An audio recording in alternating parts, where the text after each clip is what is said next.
Have you ever seen an animal that looks like it walked straight out of a history book? The rhinoceros. It feels like a creature from another era. Massive, heavy, wrapped in thick skin, with a horn that looks more like a mythological weapon than part of a living mammal. When it stands perfectly still, it's like a prehistoric relic that somehow survived while the rest of the world moved on. And yet the rhinoceros isn't a relic. It's a completely modern animal, living right here, right now, in a world that's changing faster than its body can adapt. This is the paradox. A creature that seems indestructible is now one of the most endangered on Earth. The rhinoceros is, at its core, a large plant-eating mammal, but that description hardly does it justice. It's one of those animals that physically weighs down the landscape. When a rhino enters a savanna or a forest, the very space around it seems to slow down. Not because it's sluggish, but because its sheer mass, volume, and confident movement change how you perceive everything nearby. A rhino doesn't need to hurry to be noticed. Despite its intimidating appearance, its diet is surprisingly peaceful. It eats grasses, leaves, shoots, and branches, no dramatic hunts, no bloodshed. This armored silhouette isn't built for attack, but for a life lived on a grand scale, where survival depends on processing huge amounts of plants and defending its personal space without constant conflict. One of the biggest surprises is who the rhinoceros is related to. You might guess hippos or elephants. But in reality, its closest relatives are horses and tapirs. They all belong to the same group of odd-toed ungulates, built for long-distance walking and efficient movement. It's not obvious at first, but you can see it in their gait, their limb structure, and their overall biomechanics. And here's another paradox. The rhino looks heavy, almost clumsy. Its skin forms folds that resemble armor plates, its head sits low, and its whole body suggests weight and inertia. And yet, a rhinoceros can move with shocking agility. It can run faster than most humans can react. It can turn, accelerate, and change direction with a precision that seems totally mismatched to its appearance. This illusion comes down to proportions.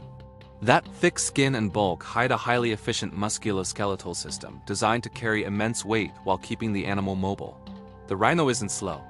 It's economical. It only moves when it has a reason. But when that reason appears, the response can be immediate. Rhinoceroses also have a long and storied evolutionary history.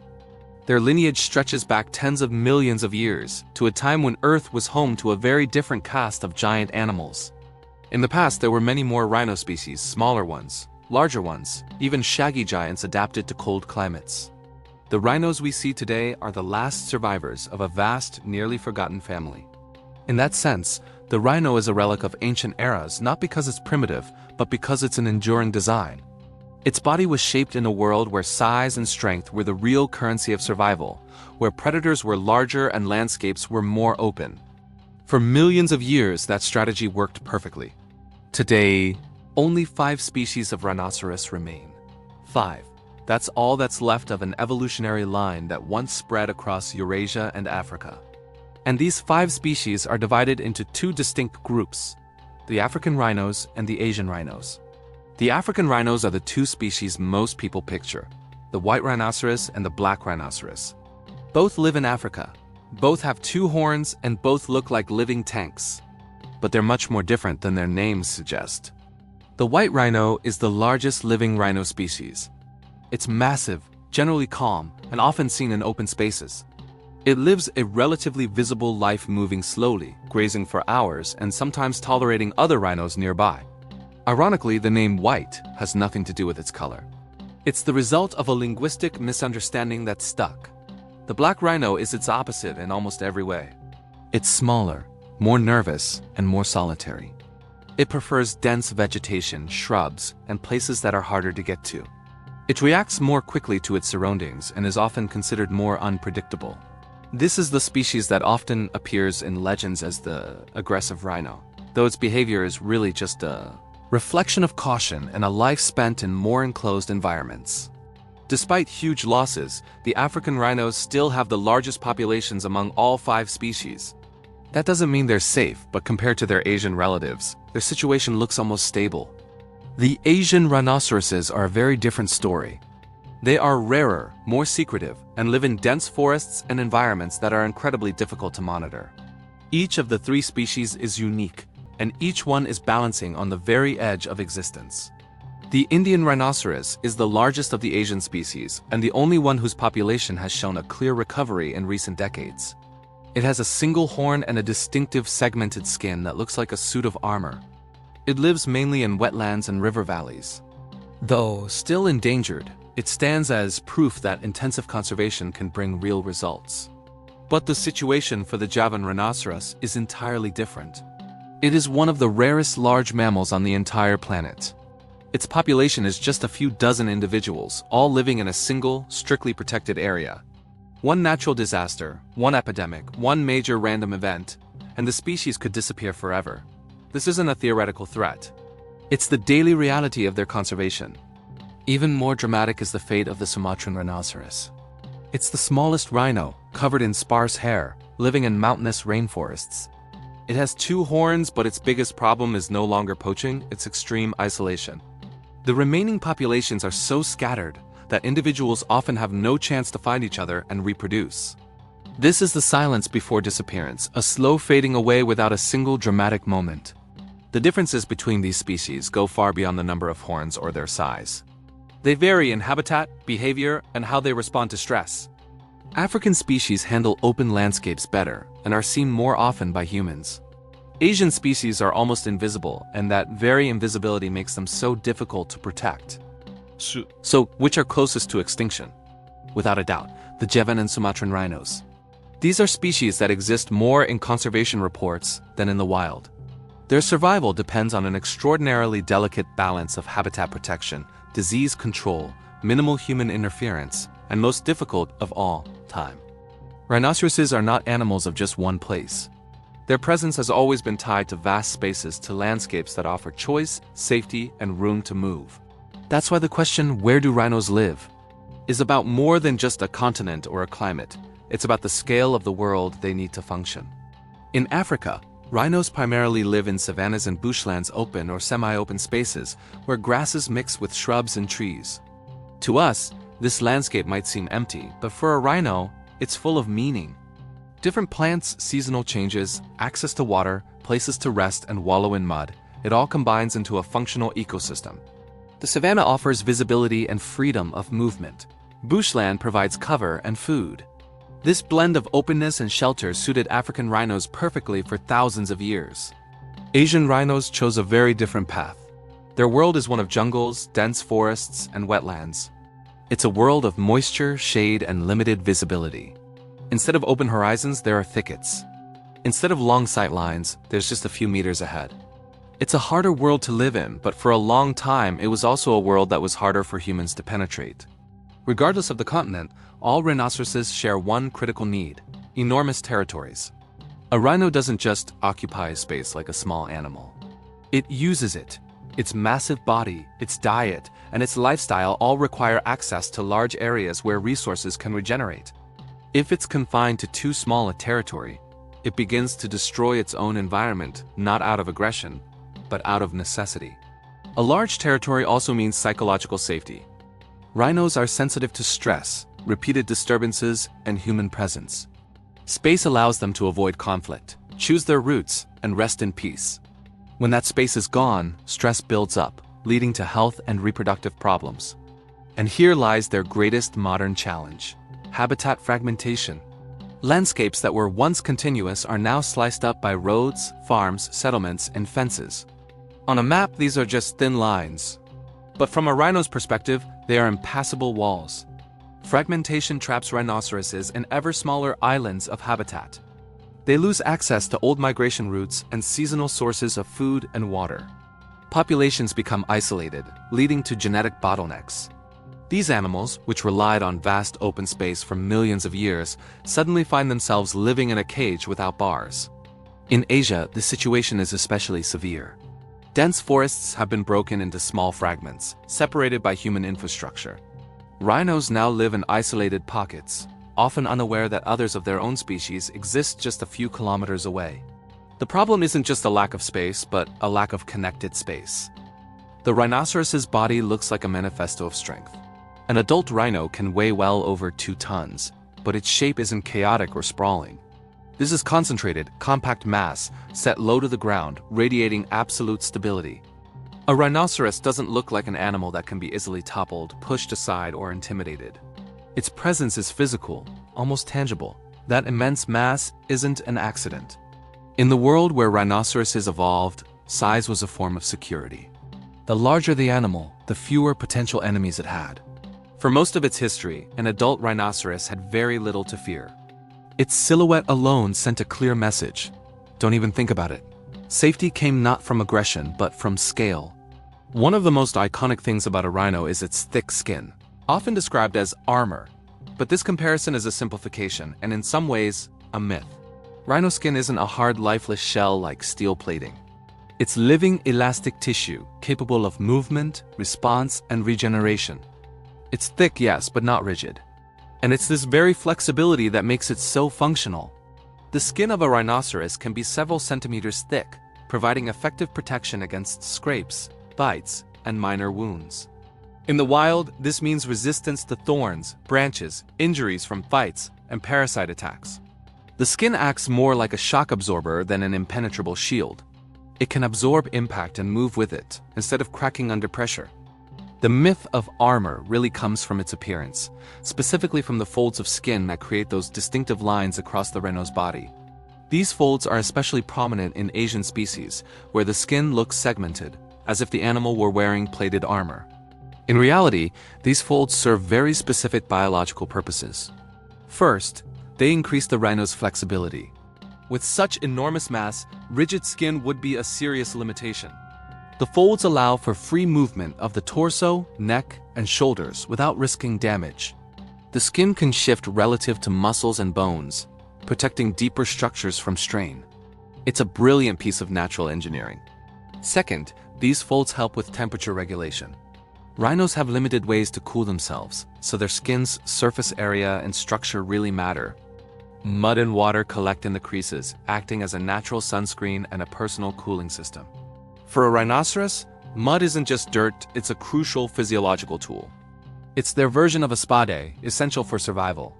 Third, the skin and its unique structure form a first line of defense against parasites. The thickness, the mobility, and the frequent mud baths make it difficult for parasites to reach blood vessels in sensitive areas. It's a simple but incredibly effective protection system, operating without complex immune mechanisms. It's also important to remember that despite its thickness, rhino skin is surprisingly sensitive. It reacts to sunlight, abrasions, and infections. That's why rhinos so often seek out shade and mud baths. Their tank-like appearance doesn't mean they're invulnerable. It represents a perfect evolutionary compromise. Maximum protection without sacrificing functionality. The rhinoceros's entire body plan resembles a biological tank, but not in the sense of a weapon of war. It's more like a vehicle designed to endure harsh terrain over long periods. Heavy, solid, built for durability rather than finesse. It doesn't need to be fast or graceful to be effective. For rhinos, stability and resilience are more than enough. This design worked perfectly for millions of years. The problem is that no thickness of skin, no amount of mass can protect an animal against a world that attacks from a distance, plans strategically, and exploits relentlessly. The rhinoceros's body remains a masterpiece of evolution. But the threats it faces today simply didn't exist in the era when that magnificent body was shaped. Now, let's talk about something often overlooked: the rhinoceros's legs. They're usually overshadowed by its massive body, iconic horn, and armored appearance. And yet, they are the very foundation of the entire structure. They carry a weight that would be biologically unsustainable for most animals, and they do so with remarkable efficiency. A rhinoceros is not built lightly. Its mass constantly presses downward, placing enormous strain on its joints, bones, and tissues. Evolution's answer to this challenge was a single brilliant solution: stability over finesse. Rhino legs are short relative to the body, incredibly thick, and set wide apart. This design spreads the weight evenly and keeps the center of mass low. That's why a rhinoceros looks so firmly grounded, as if it were welded to the earth. Every step a rhino takes is controlled and economical. It doesn't lift its legs high or waste any movement. Its gait is rhythmic, repetitive, almost mechanical. This isn't a lack of grace, it's the result of pure optimization. At such a massive scale, any unnecessary motion would mean a huge loss of energy and dangerous stress on the skeleton. This is why so many people are absolutely stunned when a rhinoceros suddenly accelerates. Because when it needs to, a rhino can run astonishingly fast. This contrast is one of the most dramatic spectacles in the entire mammalian world. An animal that moments earlier looked like a moving boulder suddenly shifts into powerful, decisive motion. The run isn't light or springy, it's forceful. Every impact with the ground transfers immense energy. The rhinoceros doesn't glide forward. It drives through whatever is in its path. This speed isn't for hunting or for play. It's a defensive tool, a crisis response. A rhino doesn't want to chase you. It wants to remove the threat from its path or create distance from it. A short, explosive sprint is enough to deter most opponents, and for millions of years, that was more than sufficient. Crucially, the rhinoceros maintains control even while moving at speed. Despite its mass, it is not just a runaway train. It can change direction, stop abruptly, and maneuver around obstacles. This is the result of precise coordination between its powerful legs and the rest of its body.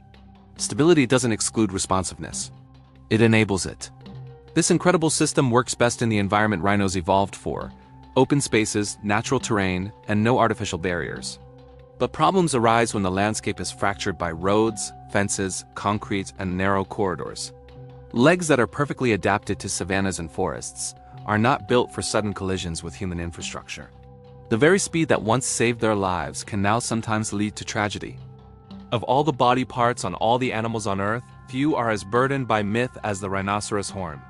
For centuries, we've piled symbols, beliefs, and economic interests onto it. None of these have any basis in biology, yet they're powerful enough to drive entire species to the very brink of extinction. The paradox is brutal. Something biologically mundane has been elevated in the human imagination to an artifact of near supernatural power. Let us start with a basic fact that a shocking number of people still get wrong. A rhino horn is not bone. It doesn't grow from the skull like a deer's antlers. It contains no calcium. It is not part of the skeleton, nor is it a tooth. A rhino horn is made almost entirely of keratin, the exact same substance that makes up your fingernails, your hair, and the outer layer of your skin. Chemically, it's common, familiar, and completely unremarkable. The only difference is in the form. In the horn, keratin fibers are compressed so densely that they create a hard structure. But at the molecular level, there's nothing exotic here. No hidden compounds. No secret ingredient. No substance you couldn't find elsewhere. If you were to grind a rhino horn into powder, as is often done, its chemical composition wouldn't be meaningfully different from powdered fingernails.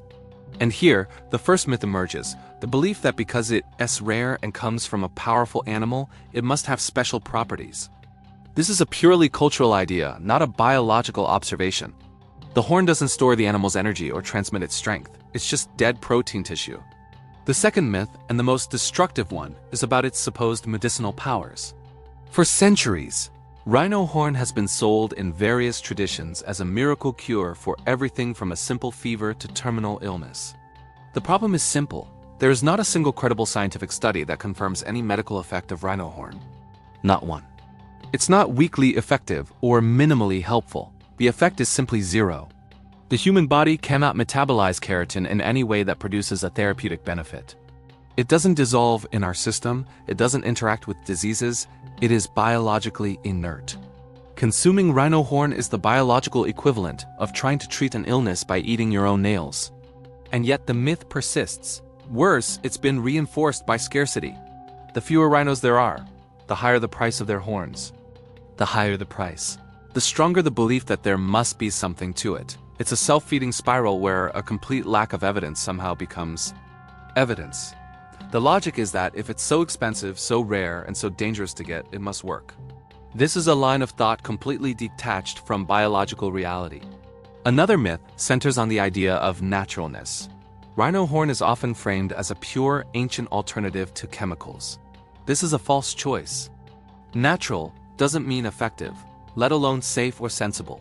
Arsenic is natural. Snake venom is natural.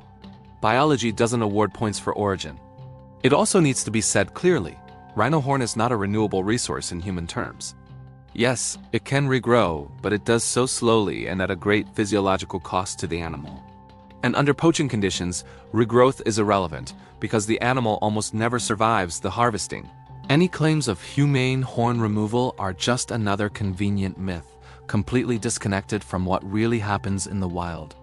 The entire story of the rhinoceros horn shows how human narratives can destroy biological reality.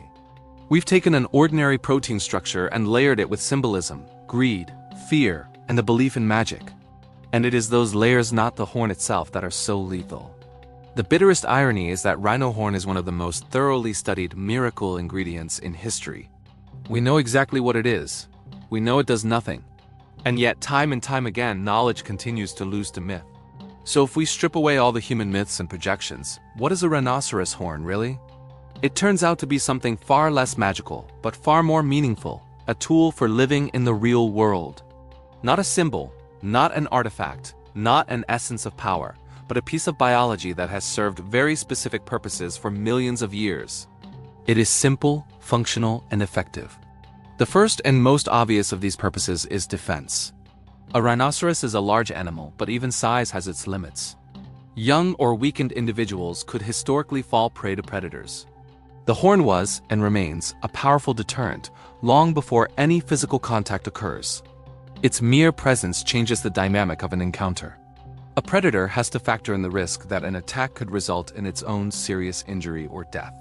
Crucially, defense with a horn doesn't rely on constant aggression. It's a latent potential that works preventively. Most conflicts end before they even begin, simply because the risk for the attacker is too high. For millions of years, this was enough. An adult rhinoceros with a horn was an opponent best avoided. The second function is combat, though not in the way our human imagination might picture it. Rhinos don't engage in constant lethal battles. Fights between them are typically ritualized and limited.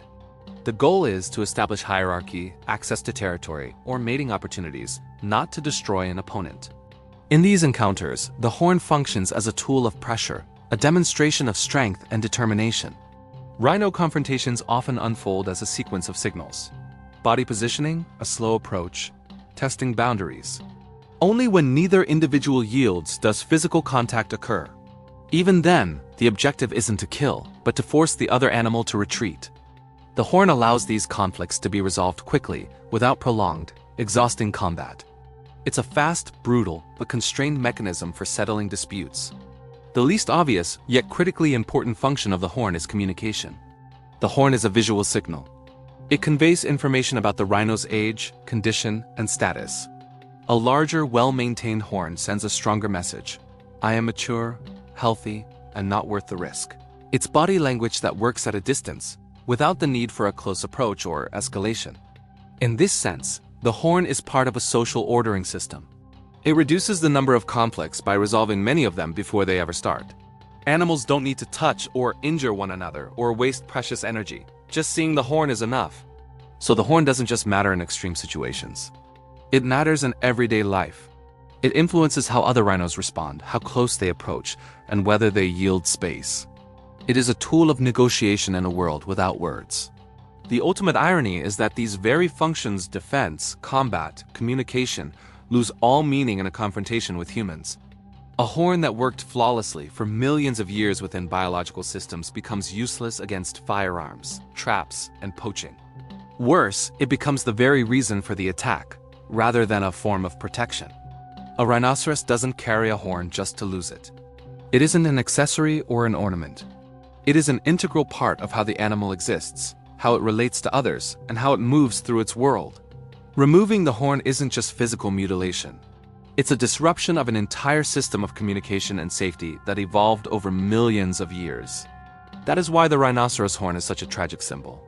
Not because it is powerful, but because it has been ripped out of the natural context where it made sense, and thrown into a world of human myths where it became a death sentence. Have you ever looked at a rhinoceros, this colossal armored giant, and wondered what fuels it? It's a creature that looks like it could charge through a brick wall, a living tank from a prehistoric era.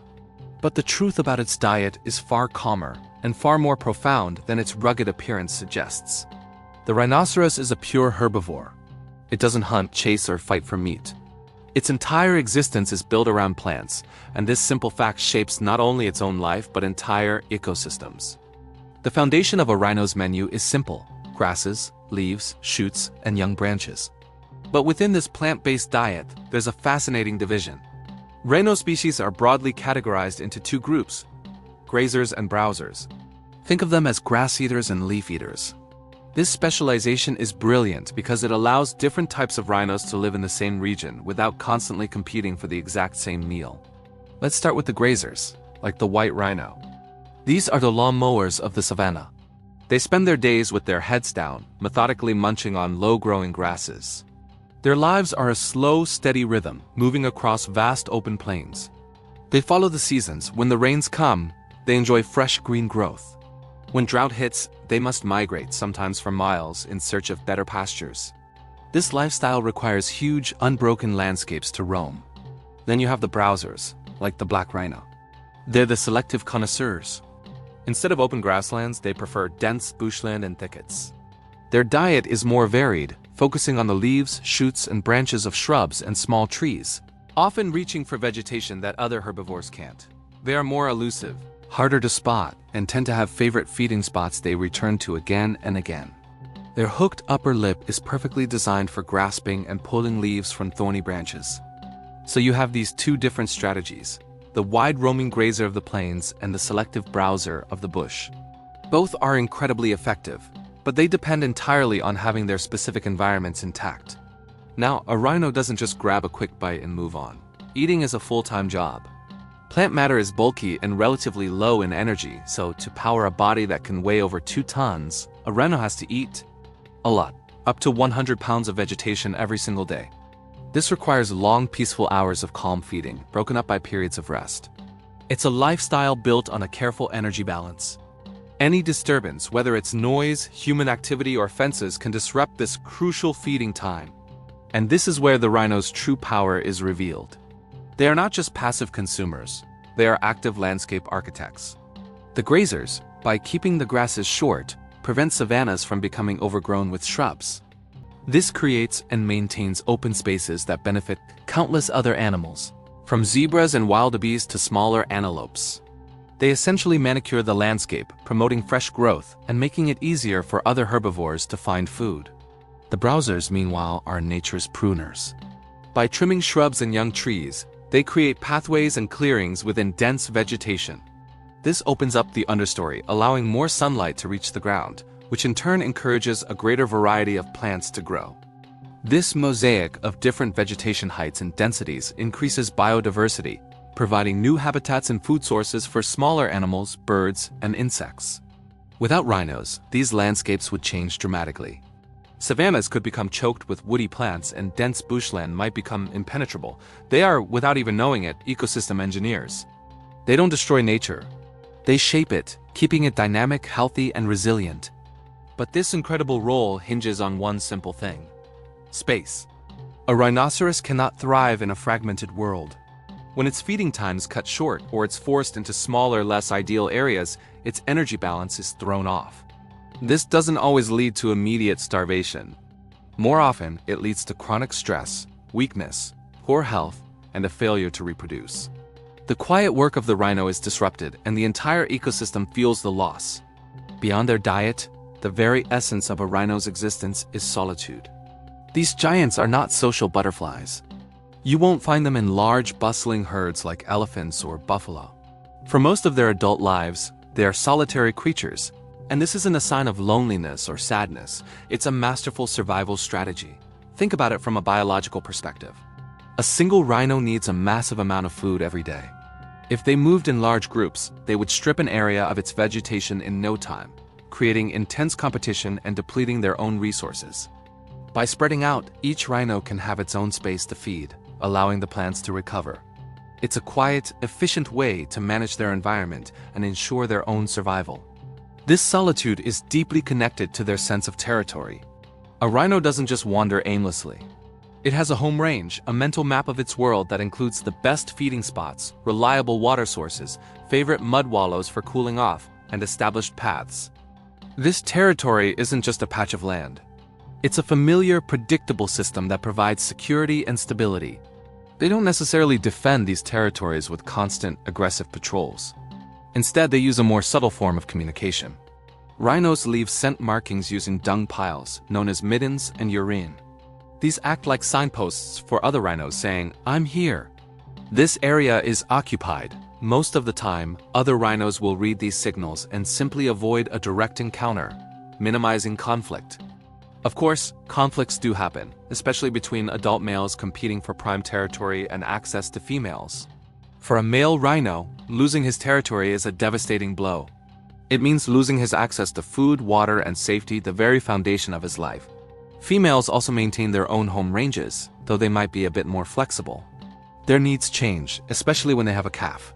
A mother with her young becomes fiercely protective and seeks out the quietest, safest parts of her territory.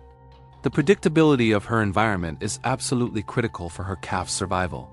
This entire system of solitude and territoriality worked perfectly for millions of years in a world where landscapes were vast and connected. But today, their world is shrinking.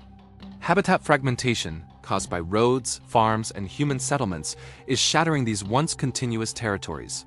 When habitats are broken into smaller, isolated patches, rhinos are forced into closer proximity with one another. Their home ranges overlap more, and the subtle system of avoidance breaks down. This leads to a dramatic increase in stress and conflict. Imagine constantly running into your neighbors when all you want is some peace and quiet. This constant tension drains their energy, disrupts their feeding and resting patterns, and takes a toll on their health. A rhino is not built to adapt to a crowded world. The solitude of a rhinoceros is not a weakness. It is its strength. It's an ancient strategy for living in balance with its environment. But it's a strategy that requires space, unbroken, undisturbed space. As we continue to encroach on their world, we are not just taking their land. We are dismantling their way of life, one fence, one road, one disturbance at a time. Protecting rhinos means more than just stopping poachers. It means protecting the vast, quiet spaces they need to be themselves. Solitary, powerful, and essential engineers of the wild. For years, we've pictured rhinos as these super aggressive, unpredictable beasts, just waiting to attack. It's a simple, convenient image. The problem is, it's mostly wrong. Aggression isn't their default setting. It's situational, triggered only under very specific conditions. Let's start with the basics. A rhino is not a predator. It doesn't hunt or stalk prey. It doesn't look for a fight. Its whole day revolves around eating, moving, resting, and avoiding trouble. Getting aggressive wastes energy, risks injury, and messes up its daily rhythm. Rhinos are at their best when life is calm and predictable. So, where did this dangerous beast reputation come from? We've misunderstood their defensive behavior. Rhinos have terrible eyesight. They rely on their amazing sense of hearing and smell to understand the world. When something suddenly appears in their space, especially if the wind is swirling smells around, the rhino can't quickly figure out what it is. In that moment of uncertainty, a simple rule kicks in. Better to overreact than underreact. What looks like an unprovoked attack to us is, from the rhino's point of view, a completely justified reaction. An intrusion, a sudden noise, an unfamiliar smell, something getting too close, these are real threats. A rhino doesn't stop to analyze your intentions. It just reacts to a potential danger. Of course, aggression does happen in other contexts, like between adult males fighting over territory. But this isn't blind fury. These are controlled conflicts with a clear goal, setting boundaries. Most of these showdowns end with a lot of posturing and one of the rhinos backing down. Serious injuries are actually pretty rare because they both know a real fight is costly. Then there's the fierce protection of a mother with her calf. A female with a baby is way more alert and much less tolerant of anyone getting close. This isn't some sign of a rhino's wild nature. It's a rational survival strategy you see in lots of large mammals. The calf is incredibly vulnerable, and protecting it is the mother's top priority. And we have to be honest, humans make everything worse. The noise of engines, off-road vehicles, drones, even our smell, these are all things a rhino's brain wasn't built to handle. An animal forced to live in a world full of unnatural signals is constantly on high alert. The more stressed it is, the more likely it is to react defensively. That's why so many aggressive incidents happen in areas disturbed by people, not out in the true wilderness. A rhino with enough time, space, and an escape route will almost always choose to get away. It's only when it feels trapped that it lashes out. To truly understand a rhino, you have to get that it experiences the world completely differently than we do. We are visual creatures. A rhino lives in a world of smells and sounds. Its vision? It's the weakest of its senses. This isn't a flaw. It's just a different way of being. A rhino sees poorly at a distance.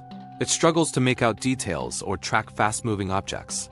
To us, that seems like a major handicap. But from an evolutionary perspective, it was a trade-off. In a world dominated by scent and sound, perfect vision just wasn't necessary. Smell is everything. The rhino literally reads the landscape with its nose. Scent tells it who's been there, how long ago, if the area is safe, and where to find water. For a rhino, a smell is both a map and a history book, all rolled into one. The world is a tapestry of aromas, not images. That's why scent marking is so important. It brings order to their reality. Hearing is just as critical. A rhino can pick up sounds we would completely miss. The rustle of grass, a distant footstep. And hearing works even when vision doesn't, like in thick brush or tall grass. This means a rhino often knows you're there long before it ever sees you. The real trouble starts when the signals get confusing. The roar of an engine, a strange human smell on the wind. These things create chaos in the rhino's mind. It's not blindly attacking, it just can't make sense of the information. Something is close, it smells weird, it's making strange noises, but the rhino can't see what it is.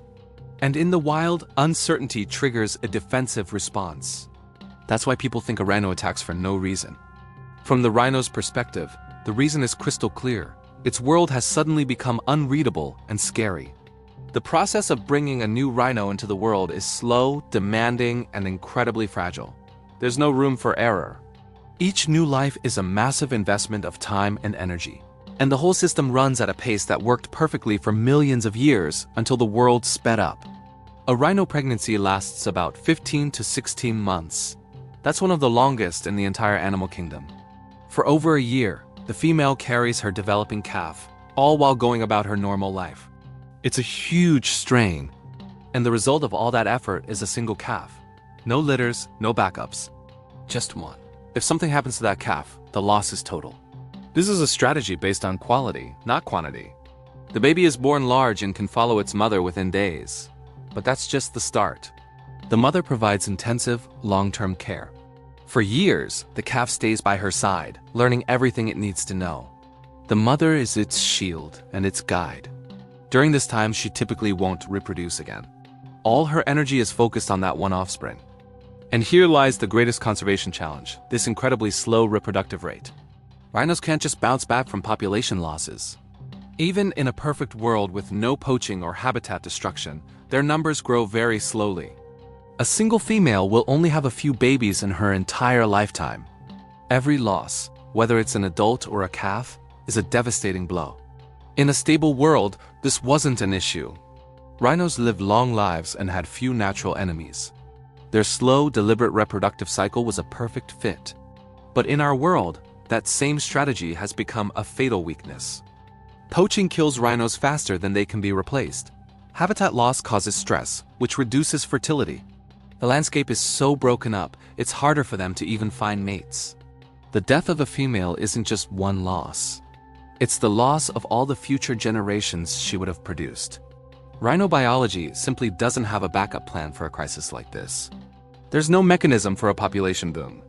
Their long period of maternal care, once an advantage, now makes them more vulnerable.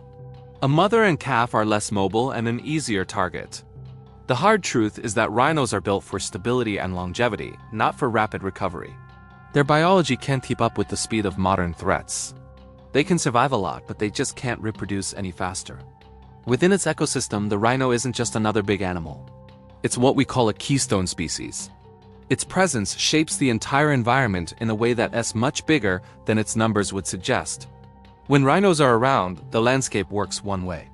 When they're gone, a chain reaction of negative effects begins. Just by walking, a rhino physically shapes the land.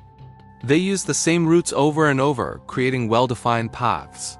These aren't just random trails. They're ecological corridors. Other, smaller animals use these paths to move around more safely and easily, often leading them to water or food. Rhinos are also mega herbivores, which means they are giant gardeners.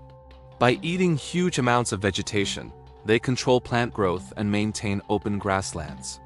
This grazing prevents dense, woody shrubs from taking over, which creates a mosaic of habitats that supports a wider variety of life, from insects and birds to other grazing animals like zebras and antelope. When rhinos disappear, the grasslands can become overgrown, reducing biodiversity. Their dung is another gift to the ecosystem. It's a massive source of nutrients that fertilizes the soil.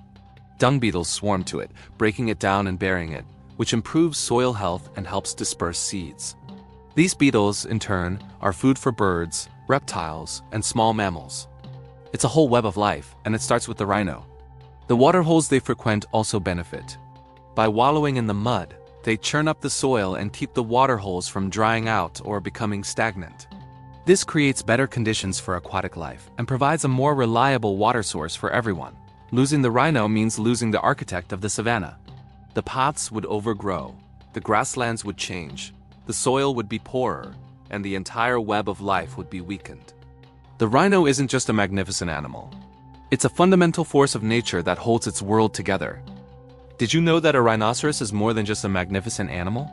It's an architect of the entire landscape it lives in. By grazing, rhinos create open spaces, pathways, and clearings that other animals depend on. They're like nature's gardeners, trimming the vegetation and preventing one type of plant from taking over. This creates a mosaic of different habitats, which makes the whole ecosystem stronger and more resilient to challenges like drought or fire. The rhino's influence doesn't stop there. Smaller herbivores follow in their footsteps, feeding in the areas the rhinos have prepared. Predators benefit from the clearings, which make it easier to spot their prey. Even scavengers gain from this stable system. The rhino is a keystone species, a central pillar holding the entire structure together. So what happens when that pillar is removed? At first, not much. The landscape looks the same. For a few years, the changes are subtle. But then, a slow creeping process begins. Shrubs and bushes grow thicker, choking the open spaces. The vegetation becomes uniform and dense. Smaller animals lose their pathways and their access to food and water. Some species vanish, while others multiply uncontrollably, throwing the entire system out of balance. An ecosystem without rhinos is poorer, weaker, and far less resilient. When a fire or a plant disease strikes, the landscape can't recover as well because it's lost one of its main regulators. It's not a sudden collapse, but a slow, brutal degradation. And here's the crucial part. No other animal can do what a rhino does. Nothing else moves in the same way, feeds with such regularity, or shapes the environment on such a grand scale. Removing the rhino isn't just taking out one piece of the puzzle. It's knocking down a load-bearing wall. The story of humans and rhinos is one of the most one-sided and destructive in the history of wildlife. For centuries, we lived alongside them. But in the last few decades, we've become their greatest and only real threat. And it's not for survival. It's because of greed, myth, and a global market that doesn't see an animal, but a commodity. Poaching is the #1 cause of the rhino's decline. This isn't random hunting. It's a highly organized international business, connected to organized crime and corruption. Rhino horn has become one of the most expensive illegal products in the world. It's more valuable than gold or drugs, and it's tragically easy to smuggle. For the poachers, the rhino itself is just an obstacle to be removed. They hunt for a single body part, and the rest is left behind. The speed and efficiency of this brutal act are what matter most to them. What drives this horrific market? A big part of it is false beliefs. In some traditional practices, rhino horn is claimed to have miraculous healing properties, curing diseases, boosting strength, or acting as an aphrodisiac. None of these claims have any scientific basis. They are myths, but a deeply rooted myth can be more powerful than facts. It's not just about belief, though. It's also about status. In some circles, owning or gifting rhino horn is seen as a symbol of extreme wealth and prestige. The rarer and more forbidden it becomes, the more desirable it is. In a cruel twist, our efforts to protect the species can paradoxically drive up the black market price, fueling even more demand. In response to this crisis, rhino conservation has become something that looks less like nature preservation and more like a war. Rangers on the ground operate like frontline soldiers. They're armed, highly trained, and work in dangerous shifts, often risking their lives. They are the human shield standing between a rhino and a poacher's rifle. In many reserves, their presence is the only reason some rhinos are still alive today. One of the most controversial, yet effective, measures has been dehorning. By surgically removing the horn, the rhino becomes worthless to poachers. It's a drastic step, and it's far from ideal. It interferes with the animal's biology and behavior. But in many regions, this desperate compromise has saved hundreds of lives. It is a choice between the well-being of an individual animal and the survival of the entire species. Technology has also become a critical line of defense. Drones patrol from the sky, thermal cameras and motion sensors detect intruders, and GPS transmitters are fitted onto the rhinos themselves. This allows protection teams to track them in real time. If an animal suddenly stops moving or its behavior changes, an alert goes out immediately. We now live in a world where a wild animal has to be monitored like a VIP, not because it's famous, but because its life is constantly under threat for profit. This whole situation is a massive paradox. On one hand, humanity is driving a species to extinction for myth and money. On the other, we're spending millions of dollars, deploying advanced technology and risking human lives to save it. The rhinoceros has become a symbol of the conflict within ourselves, the conflict between who we are and who we want to be. Its fate no longer depends on evolution or predators. It depends entirely on us, our decisions, our beliefs, and our economic systems. And this isn't some distant future problem. It's happening right now in our lifetime. The question isn't whether rhinos will go extinct, but whether we will act in time to stop it. Biologically, they are perfectly capable of surviving. The problem is that the world around them is changing faster than they can adapt. Do we still have time? Yes, but not much. And there's no room for error. Rhinos aren't doomed in a biological sense. They are being pushed toward extinction by political, economic, and cultural forces. If our protection efforts fail, if the demand for horn continues, their disappearance will be a choice we made, not a twist of fate. That's why rhino conservation programs are some of the most intensive and expensive in the world. They involve managing entire landscapes, deploying teams of experts, and creating highly secured reserves. Animals are even relocated to safer areas, and their genetics are carefully managed to prevent inbreeding. These are not small gestures.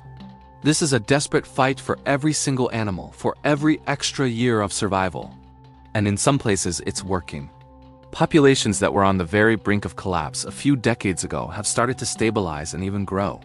This proves that with enough time and protection, rhinos can recover, but this success is incredibly fragile. A political crisis, a cut in funding, or a surge in black market prices could undo all that progress in an instant. For the most critically endangered rhino species, where only a few dozen individuals remain, natural reproduction isn't enough. Scientists are now turning to assisted reproduction, like in vitro fertilization and storing genetic material.